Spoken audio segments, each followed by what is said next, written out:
Hyderabad cricket association president Jagan Mohan Rao arrest అయ్యారు. Next ఏంటి? నువ్వు వస్తానంటే నేను వస్తాను అంటూ ఓ నలుగురు ఐదుగురు తయారయ్యారు ప్రెసిడెంట్ రేస్లోకి. ఎలాగూ ఈ కమిటీని రద్దు చేయాలి అనే డిమాండ్ వినిపిస్తోంది. చేయొచ్చు కూడా. ఎన్నికలు వస్తాయో లేదో తెలియదు కానీ ఇప్పటి నుంచే పోటీ పడుతున్నారు కొంతమంది. అందులో టీపీసీసీ వర్కింగ్ ప్రెసిడెంట్గా ఉన్న అజారుద్దీన్, బెల్లంపల్లి ఎమ్మెల్యేగా ఉన్న గడ్డం వినోద్, అనిల్, రోహిన్ అంటూ కొంతమంది పేర్లు వినిపిస్తున్నాయి. కానీ జరగాల్సింది అది కాదు కదా. ఎవరెన్ని కహానీలు చెప్పినా రాజకీయ జోక్యం ఉంటూనే ఉంటుంది హెచ్సీఏలో. అది కదా ప్రక్షాళన జరగాల్సింది. కొన్నేళ్లు హెచ్సీఏ ప్రెసిడెంట్లుగా పదవి అనుభవించిన వాళ్ళంతా బీసీసీఐ ఫండ్స్ని తింటూ పోయారే తప్ప ఆటగాళ్ళని ఎక్కడ తయారు చేశారు అసలు? ఏది ఈ మధ్యకాలంలో 33 జిల్లాలున్న తెలంగాణ నుంచి ఒక్క ఆటగాడినైనా టీమిండియాకి పంపించారేమో చూపించమనండి. రావడం, ప్రెసిడెంట్ అవ్వడం, అవినీతి ఆరోపణలతో వెళ్ళిపోవడం, అంతా ఆయారాంలు గయారాంలే. సో ఇప్పుడు కావాల్సింది ప్రక్షాళన. జిల్లాల్లోని క్రికెట్ క్లబ్బుల నుంచి హెచ్సీఏ కమిటీ దాకా జరగాల్సింది ప్రక్షాళన. అసలు ఈ క్లబ్బులేంటి, హెచ్సీఏ కమిటీలేంటి, వాటిలోని లూప్ హోల్స్ ఏంటి, ఎవరు ఎలా తెలంగాణలో క్రికెట్ని భ్రష్టు పట్టించారు, డీటెయిల్గా చూద్దాం ఇవాల్టి బర్నింగ్ టాపిక్లో.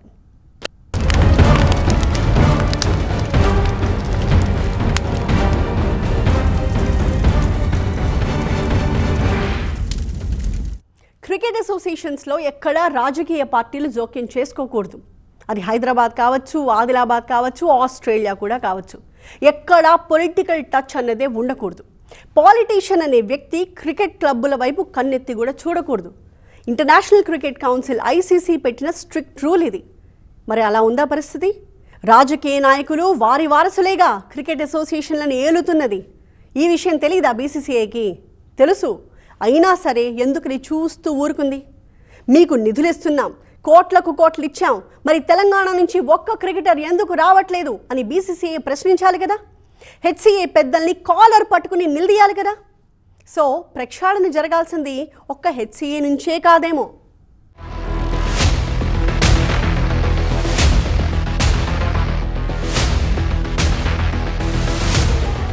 2023 సరిగ్గా తెలంగాణ అసెంబ్లీ ఎన్నికలకు నెల రోజుల ముందు హైదరాబాద్ క్రికెట్ అసోసియేషన్కి ఎన్నికలు జరిగాయి.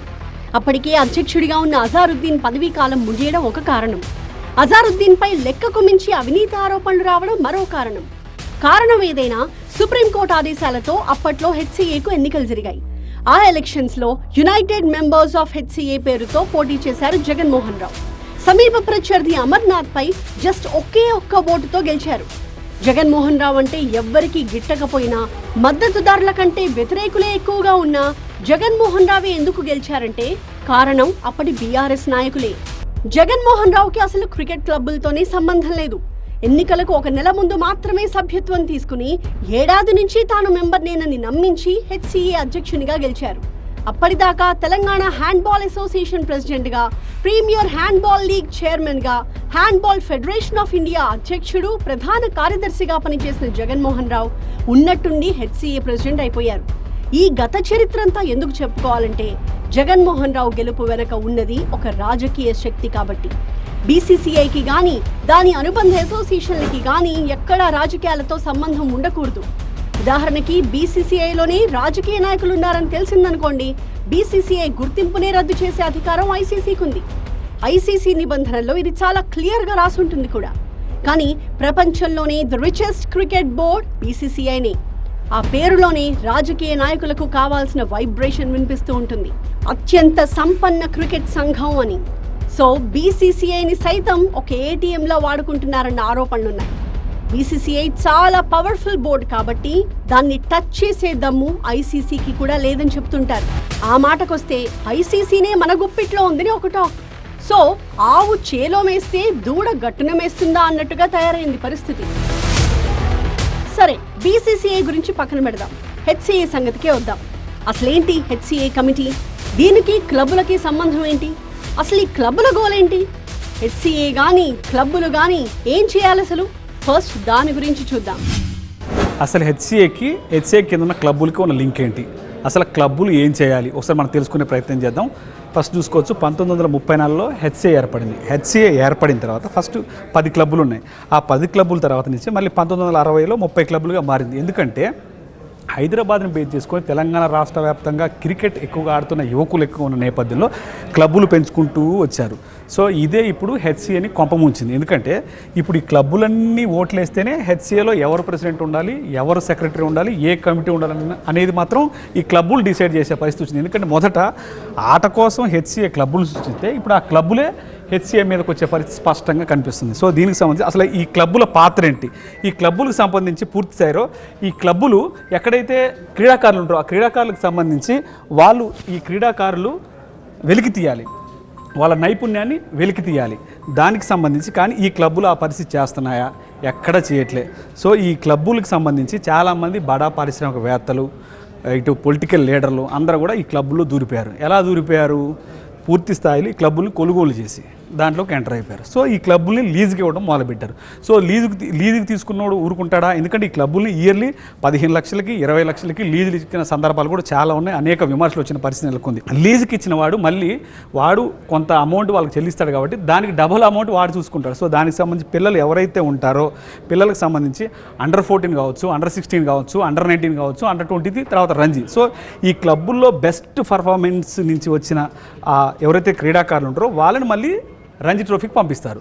సో రంజీ ట్రోఫీలో మంచి పర్ఫార్మెన్స్ కనుక వాళ్ళు చేస్తే మళ్ళీ ఇండియా టీంకి ఆడే అవకాశం ఉంటుంది. కానీ ఇక్కడే అసలైన మతలబు చాలా ఉంది. ఆ మతలబు ఏంటంటే ఇక్కడ గనక క్రీడాకారులు అంటే ప్లేయింగ్ లెవెల్లో ఉండాలంటే ఒక రేటు, దాంతోపాటు ఓపెనింగ్ బ్యాటింగ్కి వెళ్ళాలంటే ఒక రేటు, బౌలింగ్కి వెళ్ళాలంటే ఒక రేటు, సో అసలు ప్రాబబుల్స్లో ఉండాలంటే కూడా ఒక రేటు. ఆ విధంగా రేటు కట్టి దగ్గర నుంచి పూర్తి స్థాయిలో డబ్బులు గుంజుతూ ఉంటారు ఈ క్లబ్బు నిర్వాహకులు. సో ఇక్కడ చాలామంది క్లబ్బులకు సంబంధించి ఇంకో ఆశ్చర్యకరమైన విషయం ఏంటంటే అసలు ఈ క్లబ్బులు నిర్వహించాలంటే వాళ్ళకు ఉండాల్సిన అర్హతలు ఏంటి? ప్రతి ఒక్కరికి ఒక టీం ఉండాలి, ఓ మేనేజర్ ఉండాలి, కోచ్ ఉండాలి, రెగ్యులర్గా ప్రాక్టీస్ ఉండాలి, మానిటరింగ్ ఉండాలి. కానీ ఇవి ఎక్కడ ఈ క్లబ్బులు ఏమీ చేయవు. నామమాత్రంగా క్రికెట్ ఎక్కడైతే క్రికెట్ సీజన్ వస్తుందో అప్పుడు మాత్రమే ప్లేయర్స్ని తీసుకొచ్చి తల్లిదండ్రుల దగ్గర డబ్బులు తీసుకొని ఆడిపిస్తూ ఉంటారు. కానీ ఇక్కడే ఇంకో కిట్టుకుంది. అసలు పూర్తిగా ఈ 217 క్లబ్బులకు సంబంధించి హైదరాబాద్లోనే 209 ఉంటాయి. మిగతా 8 క్లబ్బులు ఉమ్మడి 8 జిల్లాల నుంచి ఉన్నాయి. సో కాబట్టి క్రికెటర్లందరినీ కూడా డబ్బులు ఇచ్చి ప్రోత్సాహం ఇచ్చే అవకాశం సిటీలోనే ఉంటుంది. కాబట్టి ఇక్కడ ఎక్కువగా పిల్లల దగ్గర నుంచి డబ్బులు గుంజుతున్నారు ఎవరైతే ఈ క్లబ్ నిర్వాహకులు. ఇంకా గ్రామీణ ప్రాంతాల క్రీడాకారులు కావచ్చు, క్రికెటర్లు కావచ్చు, సో జిల్లాలో ఉన్న వాళ్ళు కావచ్చు, వాళ్ళందరి పరిస్థితి చాలా దారుణంగా ఉంది. ఎందుకంటే వాళ్ళు ఇంత స్థాయిలో హైదరాబాద్ దాకొచ్చి ఈ క్లబ్బులకి ఇన్ని లక్షల డబ్బులు ఇచ్చి ఆడే పరిస్థితి స్పష్టంగా కనపడదు. ఎక్కడైతే హెచ్సిఏ ఏ ఉద్దేశంతో అయితే ఏర్పడి క్రీడాకారులని క్లబ్బుల ద్వారా ఆడిపించి వాళ్ళ ప్రతిభను బయటికి తీసుకొచ్చి రంజీ ట్రోఫీ ఆడిపించి ఇండియాకి పంపాల్సిన పరిస్థితి, కానీ ఎక్కడా పరిస్థితి లేకుండా అసలైన ప్రతిభ ఉన్న క్రీడాకారులు కింద పడిపోతున్నారు. సో డబ్బులు ఇచ్చి ఆడిపిస్తున్నప్పుడు కూడా వాళ్ళ ప్రతిభ లేనప్పుడు ఎక్కడ దాకా పోతారు? సో వాళ్ళు ఎంత పుష్ చేసినా ఎక్కడ దాకా వస్తారు? ఆబ్వియస్లీ ఎక్కడ దాకా వస్తారు? హైదరాబాద్ రంజీ ట్రోఫీ దాకా మాత్రమే వస్తారు. ఇది మ్యాటర్. కాకపోతే ఈ 217 క్లబ్బులు కొందరు వ్యక్తుల కబంధ హస్తాల్లో ఉన్నాయి. 8 మంది ఈ మొత్తం 217 క్లబ్బులను తమ అధీనంలో పెట్టుకుని ఆడిస్తున్నారు. అది ఎలా జరుగుతుందో కూడా చూద్దాం. అసలు హెచ్సిఏని గబ్బు పట్టిస్తున్న క్లబ్బులేంటి, అసలు దాని వెనకున్న బడాబాబులు ఎవరు? సో ఈసారి క్లబ్బుల వివాదం అంటే క్లబ్బుల కారణంగానే హెచ్సిఏ పరిస్థితి ఇంత జిగదారిందా, ఇంత పడిపోయిందా అన్న పరిస్థితి అయితే ఇప్పుడు క్వశ్చన్ రేజ్ అవుతుంది. చాలామంది కూడా ఇదే చెప్తున్నారు. ఒకసారి మనం చూస్తున్నాం అసలు హెచ్సిఏని ఎవరు భ్రష్టు పట్టిస్తున్నారు, ఈ క్లబ్బులు వెనక ఎవరున్నారని విమర్శలు చాలా ఉన్నాయి. ఒకసారి చూద్దాం.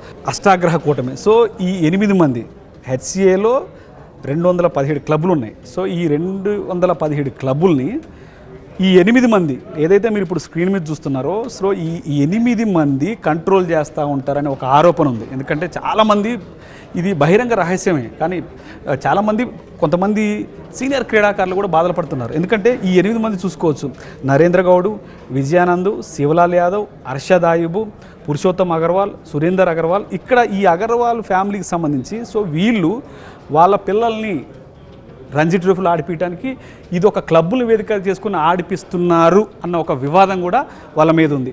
దాంతోపాటుగా ఇటు చూసుకోవచ్చు మొయినుద్దీన్, దాంతోపాటు మహమూద్, సో వీళ్ళందరూ కూడా ఈ 217 క్లబ్స్ ఏవైతే ఉన్నాయో సో వాటిని ఒక గ్రూపులుగా, అంటే ఒకళ్ళ దగ్గర 30 క్లబ్బులు, ఒకళ్ళ దగ్గర 40 క్లబ్బులు, ఈ విధంగా ఉంచుకొని అంటే వాళ్ళని మెయింటైన్ చేస్తూ ఉంటారు. సో ఆ విధంగా మెయింటైన్ చేసి వీళ్ళందరూ హెచ్సిఏని నిలువు దోపిడీ చేస్తున్నారు. ఎందుకంటే ఈ 8 మంది డిసైడ్ చేస్తూ ఉంటారు హెచ్సిఏలో ఎవరు ప్రెసిడెంట్గా ఉండాలి, ఎవరు సెక్రటరీగా ఉండాలి, ఎవరు ట్రెజరర్గా ఉండాలని డిసైడ్ చేసే వ్యక్తులు. సో ఆ ఈ ఫ్యాక్టర్లు 8 మంది. సో కాబట్టి హెచ్సిఏ మొత్తం కూడా వీళ్ళు చెప్పినట్టు నడవాలి. సో ఆబ్వియస్గా వీళ్ళు చెప్పినట్లు నడవాల్సిన పరిస్థితి ప్యానల్కి వచ్చినప్పుడు వీళ్ళు ఎవరైతే సూచిస్తారో వాళ్ళనే క్రికెటర్లుగా ఎంపిక చేయాల్సి వస్తుంది. సో టాలెంటెడ్ క్రికెటర్లను గుర్తించే ప్రక్రియని ఏనాడో గాలి కొదిలేసింది హెచ్సిఏ. గాలి కొదిలేయడం కాదు, ప్రతిభ కనబరిచినా సరే ఎంతో మంది క్రికెటర్లని తొక్కేసిన పాపాన్ని సైతం మూటగట్టుకుంది హెచ్సిఏ. 20 ఏళ్ల క్రితం మాటది. ఒక young and talented cricketer 1 century, 6 half సెంచరీలు కొట్టాడు. జిల్లా మొత్తం మార్మోగిపోయింది అతని పేరు. ఖచ్చితంగా స్టేట్ లెవెల్కి వెళతాడు, రంజీల్లో ఆడి టీమిండియాకి సెలెక్ట్ అవుతాడు అనుకున్నారంతా. తన టాలెంట్ మీద మంచి నమ్మకంతో హెచ్సిఏ దగ్గరికి వెళ్ళి అడిగాడు తనని గుర్తించండి అని. వాళ్ళు ఏం చెప్పారో తెలుసా? ఎక్కడి నుంచి వచ్చావో అక్కడికే మర్యాదగా వెళ్ళిపో, లేదంటే డెడ్ బాడీ రైల్వే పట్టాలపై పడి ఉంటుంది అని వార్నింగ్ ఇచ్చారు. అలా వార్నింగ్ ఇచ్చిన హెచ్సిఏ పెద్దలు ఇప్పటికీ హెచ్సిఏలోనే దర్జాగా పదవులు అనుభవిస్తున్నారు. జిల్లాల్లో టాలెంటెడ్ క్రికెటర్స్ ఉన్నా ఎందుకని స్టేట్ లెవెల్కి రావట్లేదు, టీమిండియాకి ఎందుకు సెలెక్ట్ అవ్వట్లేదు అంటే ఇదిగో ఇలాంటి వాళ్ళు ఉండడం వల్లే.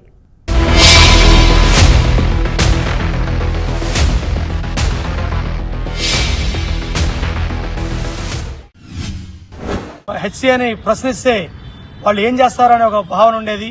ఒకనొక సందర్భంలో ఒక 20 సంవత్సరాలు 15 సంవత్సరాల క్రితం మేము హైదరాబాద్ వెళ్ళి మాకు జరుగుతున్న అన్యాయానికి ఏజెన్సీ ప్రాంతంలో క్రికెట్ బాగా పెడుతున్నాం సార్, ఎంతో మంది క్రీడాకారులు ఉన్నారు, మమ్మల్ని ఎంకరేజ్ చేయట్లేదు జిల్లా సంఘం అని చెప్పి కంప్లైంట్ చేస్తే ఆ రోజు శివలాల్ యాదవ్ గారు, చలపతి గారు, మిగతా వాళ్ళు కూడా ఈ చేకూరు వెంకట అనే వ్యక్తి కొత్తగూడెం ఉమ్మడి జిల్లా సెక్రటరీ, ఆయన మమ్మల్ని హోటల్ తీసుకుని వెళ్ళి మా స్నేహితులు మీ అందరం కలిసి వెళ్ళి ప్రశ్నించినందుకు మమ్మల్ని వేరే వాళ్ళతో భయపెట్టాడు. మీరు మీ ఆటని, మీ వ్యాపారాలు మీరు చేసుకోండి, మీకు ఎందుకు వచ్చింది ఈ రాజకీయాలని. 20 సంవత్సరాల క్రితం అనుకున్నాము క్రికెట్ ఆడుకొని ఎన్నో ఉన్నత శిఖరాలు చెంది ఇండియాకి ఆడాలని ఎన్నో కళ్ళు కన్నాము. ఆ కళ్ళన్నీ కూడా కేవలం ఆ రోజు వాళ్ళు అన్న మాటలకి భయమింతులై మేమందరం భద్రాచలం తిరిగి వచ్చేసాము. గ్రామీణ ప్రాంతం అంటే హెచ్సిఏకు చిన్న చూపు, కానీ అస్సలు టాలెంట్ అంతా ఉండేది ఇక్కడే. ఉదాహరణలు కావాలా? శుభమన్ గిల్ పంజాబ్ రాష్ట్రంలోని పాకిస్తాన్ సరిహద్దులో ఉన్న చెక్ జైమాల్ సింగ్ గ్రామం నుండి వచ్చాడు. Present Team India test captain. సెంచరీలతో దుమ్ము దులుపుతున్నాడు. వైభవ్ సూర్యవంశీ బీహార్లోని తేజ్పూర్ గ్రామం నుండి అండర్-19 కి ఆడి ఐపీఎల్ ఫోకస్ లో పడ్డాడు. రాజస్థాన్ తరపున ఆడి సెకండ్ ఫాస్టెస్ట్ సెంచరీ కొట్టాడు. Akash Deep fast bowler. బీహార్లోని డెహ్రీ నుండి వచ్చి టీమిండియాకి ఆడుతున్నాడు. నటరాజన్ తమిళనాడులోని సేలం దగ్గర ఒక కుగ్రామం నుండి వచ్చి టీమిండియాకి ఆడాడు. ఐపీఎల్లో సత్తా చాటుతున్నాడు. ఇతర రాష్ట్రాల క్రికెట్ బోర్డ్స్ అన్ని గ్రామీణ ప్రాంతాలపై ఫోకస్ పెట్టడం వల్లే మెరికల్ లాంటి ఈ యువ క్రికెటర్స్ బయటకొచ్చారు. మరి తెలంగాణ నుండి ఒక్కరు కూడా రావడం లేదంటే 33 జిల్లాల్లో ఒక్క టాలెంటెడ్ క్రికెటర్ కూడా లేడనా? తెలంగాణలో 15 నుండి 40 ఏళ్ల వయసున్న వాళ్ళు 43.6% ఉన్నారు. అంటే దాదాపుగా సగం మంది యువతే. 10 నుండి 19 ఏళ్ల మధ్య వయసు వాళ్ళు 16% ఉన్నారు. కోట్ల మందిలో ఒక్క క్రికెటర్ ను తయారు చేయలేకపోతోంది. ఒక్కరిని కూడా టీమిండియాకు పంపించలేకపోతోంది. కారణం హెచ్సిఏ పనితనం అంతా అవినీతి చుట్టూ తిరగడం వల్లే.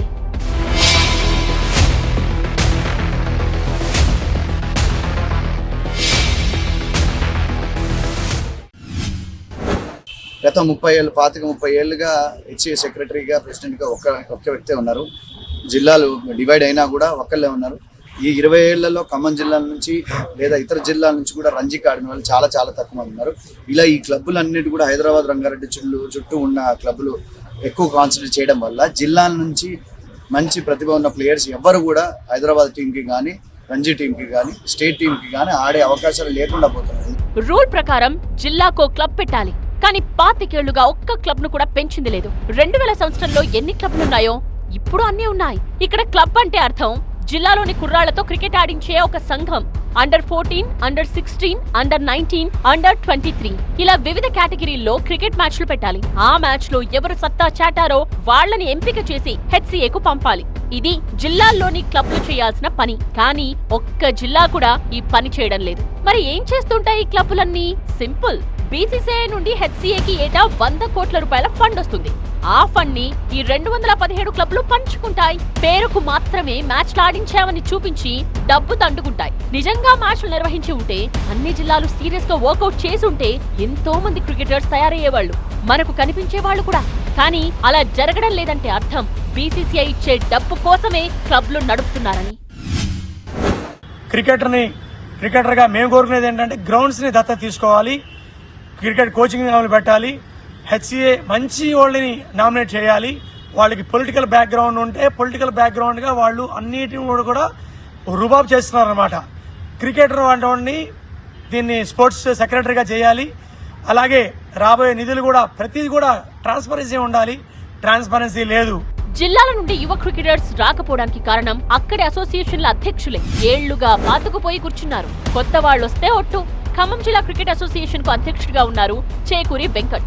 ఆదిలాబాద్ జిల్లాకు ప్రదీప్ కాదటి, నల్గొండ జిల్లాకు శ్రీనివాస్ చక్రవర్తి, మెదక్ జిల్లాకు రాజేందర్ రెడ్డి, కరీంనగర్ జిల్లాకు ఆగంరావు. వీళ్లంతా కొన్నేళ్ల పాటు అధ్యక్షులుగా తిష్టవేశారు. వీళ్లలో చాలా మంది 25 ఏళ్లు 30 ఏళ్లుగా అవే పదవుల్లో కొనసాగుతున్న వాళ్లే. 207 క్లబ్లు మేము ఆడేటప్పుడు, కానీ మిగతా జిల్లాలో మాకు 8 క్లబ్లు 9 క్లబ్లు అంటీ పట్టినట్టే హెచ్ఏ వ్యవహరించేది. మా అసోసియేషన్, మా కరీంనగర్ జిల్లా అసోసియేషన్ ప్రెసిడెంట్ సెక్రటరీ కూడా ఏం చేస్తాడు, వాళ్ళకి తొత్తుగానే మారడం, ఏ ప్రెసిడెంట్ వచ్చినా తొత్తుగా మారడం, సెక్రటరీకి వచ్చినా తొత్తుగా మారడం, వాళ్ళ జోబులు నింపుకోవడానికి మాత్రం. కానీ ఒక క్రీడాకారిని నైపుణ్యతను బయట తీసి మరి పెద్ద స్థాయిలో క్రికెట్ ఆడిపిద్దాం అనేది ఏ గోడం కూడా వీళ్ళు హెచ్ఏ వాళ్ళు కూడా మా సెక్రటరీని కూడా ఎవరు పట్టించుకున్న చరిత్ర లేదు. ఏదో మామ అనిపించుకుంటా కరీంనగర్ డిస్ట్రిక్ట్ లెవెన్ ఒకటి, మహబూబ్నగర్ డిస్ట్రిక్ట్ లెవెన్ అని ఏదో టీంలు వేసి ఆడిపించడం అంతేగాని మామ అనిపించడానికి అంతే. అది ఖర్చు అయితే 10,000 5,000 ఖర్చు అవుతుంది. కానీ వీళ్ళు రాసేది కోడింగ్, లక్షల మీద కోడింగ్ రాసి ఆ బిల్లులు హెచ్ఏ వాళ్ళు దుబ్బడం, హెచ్ఏని భ్రష్టు నాశనం చేశారు. ఇప్పుడు జిల్లాలో క్రికెట్ మొత్తం పూర్తి స్థాయిగా సర్వనాశనం అయినది. క్లబ్లు చేయాల్సిందల్లా ప్రతి జిల్లాలో సమ్మర్ క్యాంపులు పెట్టాలి, ఇంటర్ డిస్ట్రిక్ట్ టోర్నమెంట్ కండక్ట్ చేయాలి. కానీ అలా చేయకుండా హెచ్సీఏ నిధులను జేబులో వేసుకుంటున్నా సరిపోవడం లేదని యువ క్రికెటర్ల నుండి కూడా దోచుకుంటున్నారు. జిల్లా క్రికెట్ జట్టుకు ఎంపిక కావాలంటే కాసులు సమర్పించాల్సిందే. హెచ్సీఏ చూపించిన మార్గంలోనే కొందరు డిస్ట్రిక్ట్ క్రికెట్ అసోసియేషన్ ప్రెసిడెంట్స్ నడుస్తున్నారు. ఓవరాల్ గా క్రికెట్ ను ఒక వ్యాపారంలా మార్చేశారు వీళ్లంతా. యువరక్తం వస్తే కదూ జోష్ ఉండేది. పాత నీరు పోయి కొత్త నీరు వచ్చినప్పుడే కదా ఏ వ్యవస్థ అయినా బాగుపడేది. అదే జరగట్లేదు హెచ్సీఏలో. హెచ్సీఏకి అనుబంధంగా ఉన్న కొన్ని క్రికెట్ క్లబ్బుల్లో 50 ఏళ్లు పైబడిన వాళ్లే ఆటగాళ్లు. ఏం సంకేతం ఇస్తున్నాయి ఇలాంటి క్లబ్బులు? పాత వాళ్ళు పోరు, కొత్త వాళ్ళని రానివ్వరు. ఫైనల్గా యువ టాలెంట్ని తొక్కేస్తూ ఉంటారు. ఒక ముక్కలో చెప్పాలంటే హెచ్సీఏ డిస్ట్రిక్ట్ క్లబ్బులు చేస్తున్నది ఇదే.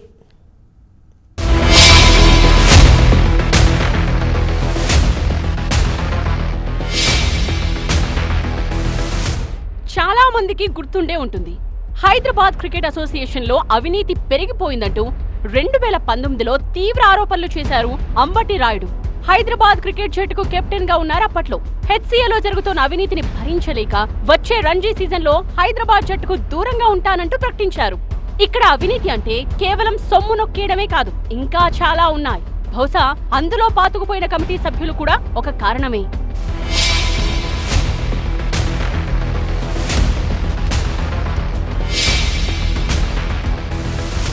అసలు హెచ్సీఏ ఇంతలా భ్రష్టు పట్టడానికి కారణం కొందరు కమిటీ సభ్యులే. ఉదాహరణకు పి యాదగిరి. ఈయన ఈసీ మెంబర్ స్థాయి నుండి వైస్ ప్రెసిడెంట్ వరకు పదవులు చేపట్టారు. 26 ఏళ్ల పాటు హెచ్సీఏలోనే ఉన్నారు. పిఆర్ మాన్సింగ్ జాయింట్ సెక్రటరీగా ఉంటూ 25 ఏళ్లుగా పాతుకుపోయారు. N Shivlal Yadav EC member నుండి వైస్ ప్రెసిడెంట్ వరకు ఎదిగారు. 24 ఏళ్లుగా హెచ్సీఏలోనే ఈయన మకాం. K John Manoj EC member గా 3 సార్లు, సెక్రటరీగా ఒక్కసారి చేశారు. ఈయన 22 ఏళ్లుగా హెచ్సీఏలోనే ఉంటున్నారు. సురేందర్ కుమార్ అగ్రవాల్ ఈసీ మెంబర్ నుండి ట్రెజరర్, వైస్ ప్రెసిడెంట్ గా చేశారు. హెచ్సీఏలో ఈయన సీనియారిటీ 19 ఏళ్లు. రూప్లా విజయానంద్ ఈసీ మెంబర్ స్థాయి నుండి సెక్రటరీ పొజిషన్ వరకు 19 ఏళ్లుగా తిష్ట వేశారు. ఈ గోపాల్ 18 ఏళ్లుగా ఈసీ మెంబర్ గానే కొనసాగుతున్నారు. జి వినోద్ వైస్ ప్రెసిడెంట్ గా 2 సార్లు, ప్రెసిడెంట్ గా మరో 2 సార్లు చేసి 18 ఏళ్లుగా పాతుకుపోయారు హెచ్సీఏలో. అర్షద్ అయూబ్ ఈసీ మెంబర్ గా మొదలై 2 సార్లు ప్రెసిడెంట్ గా చేసి 16 ఏళ్లుగా హెచ్సీఏలోనే ఉన్నారు. నరేందర్ గౌడ్ ఈసీ మెంబర్ గా వైస్ ప్రెసిడెంట్ గా చేసి 16 ఏళ్లుగా కొనసాగుతున్నారు. పురుషోత్తం అగ్రవాల్ జాయింట్ సెక్రటరీగా 3 సార్లు చేశారు. 16 ఏళ్లుగా హెచ్సీఏలోనే ఉంటున్నారు. నరేష్ శర్మ ఈసీ మెంబర్ గా, ట్రెజరర్ గా, జాయింట్ సెక్రటరీగా చేసి 15 ఏళ్లుగా అక్కడే ఉంటున్నారు. ఎస్ వెంకటేశ్వరన్ 15 ఏళ్లుగా హెచ్సీఏలోనే కొలువు.